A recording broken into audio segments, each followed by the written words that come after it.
कृष्णाष्टमी भी मनाता है, राधाष्टमी भी मनाता है, रामनवमी भी मनाता है। घर वालों को नहीं बताता, बस मंदिर में जाके सब उत्सव होते हैं उसमें आनंद करता है। 8 वर्ष का बालक काले खां यमुना जी के तट पर, नदी के तट पर कहीं खेल रहा था अपने मित्रों के साथ, और एक सर्प ने उसको डस दिया। सर्प के डसते ही महाराज नीला पड़ गया उसका पुत्र, बेहोश होके गिर गया। बालक दौड़े दौड़े गए काले खां के घर। काले खां तो मंदिर में था, उसकी पत्नी को जाके बताया। पत्नी रोते रोते मंदिर पहुंची, जाकर के बोली जल्दी चलो, हमारे बेटे को सर्प ने डस दिया है, वो नदी के तट पर बेहोश पड़ा है। मैं जा रही हूं उसके पास, तुम जाओ किसी झाड़ फूंक वाले को लेके आओ, हमारा बेटा मर जाएगा। लेकिन काले खां व्यस्त था ठाकुर जी की श्रृंगार आरती हो रही थी। पत्नी इतना बोल करके लौटने लगी, लौट करके उसने पीछे देखा कि आए कि नहीं, तो देखा तो काले खां तो ठाकुर जी को ही देख रहा था। पत्नी जाकर के बरसने लगी, बोले तुमको अभी भी यही दिख रहे हैं? अरे हमारा बेटा मरने वाला है, देरी करोगे, कोई झाड़ फूंक वाला नहीं पहुंचा तो उसकी मृत्यु हो जाएगी। लेकिन काले खां तो अभी भी मदन मोहन जी को ही देख रहे थे।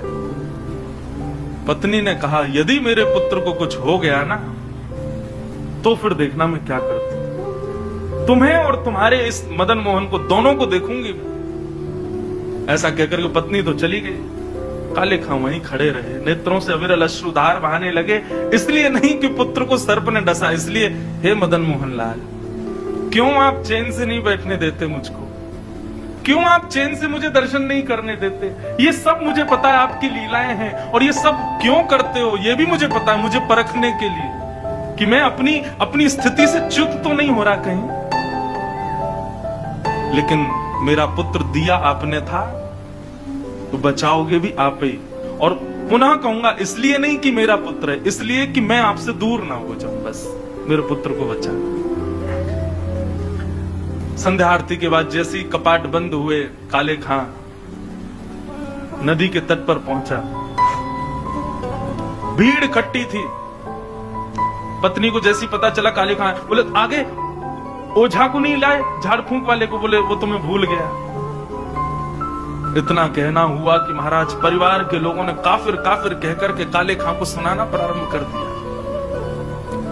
दौड़ करके गए, ओझा को लेकर के आए। जैसे ही ओझा ने आकर के उसकी नब्ज आदि देखी तो कहा, ये बालक तो जीवित नहीं है, इसकी तो मृत्यु हो चुकी है। सब रोने लगे। काले खां की पत्नी ने अपने पुत्र को गोद में उठाया और ले गई, और मदन मोहन जी के द्वार पर जाकर के अपने पुत्र को रख दिया। बोले बहुत कहते थे